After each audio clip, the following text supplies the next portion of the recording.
Hello mga karibon, ayan, for today's video ay i-announce natin kung sino yung mga nag-comment ng tamang sagot doon sa challenge natin sa birthday ko. Kung anong age na ba si Karibon. Ayan, dahil guys, meron tayong challenge about doon sa age ni Karibon until June 6. Ngayon sa out of 100 ay merong 5 tumama. Ngayon guys, ito yung mga tumama sa out of 100.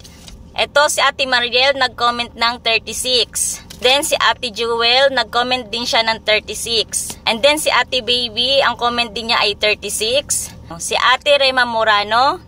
At sala si Ate Saijan. Dito guys, sa 5 nag-comment ng tamang sagot, ay irarapol pa po natin sila para po sa kanilang prize. Dahil nga guys, malalayo po sila. Kaya po, hindi po natin mabibigay sa kanila yung price po nila na ribbon tsaka yung bracelet. So, ang gagawin po natin, irarapol po natin sila. At kung sino po yung maswerteng mabubunot sa kanila, ay sila po yung tatanggap ng GCash.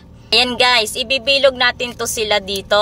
And then, bubunutin natin kung sino sa kanila yung maswerteng mabubunot natin para sa GCash. Guys, kung sino man po yung maswerteng mabunot ko, mag-message ka lang po dito sa video na ginawa ko. Once po na ikaw ang mabunot ko dito sa ating parapol. Yan, last na to.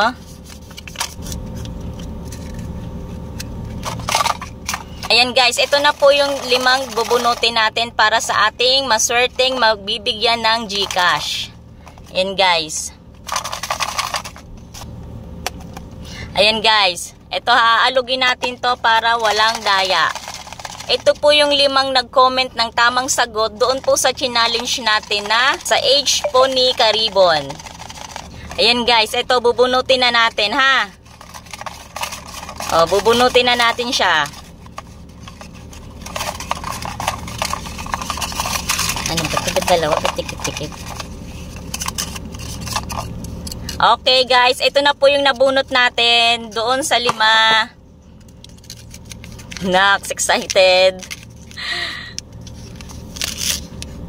Ayan, si Ate Baby. Ate Baby, ikaw yung nabunot ko para sa masisenda natin ng GCash dahil ikaw yung may tamang sagot doon sa challenge natin. Mag-comment ka dito sa video na to at ibigay mo sa akin yung GCash number mo. Ayan, congratulations Ate Baby.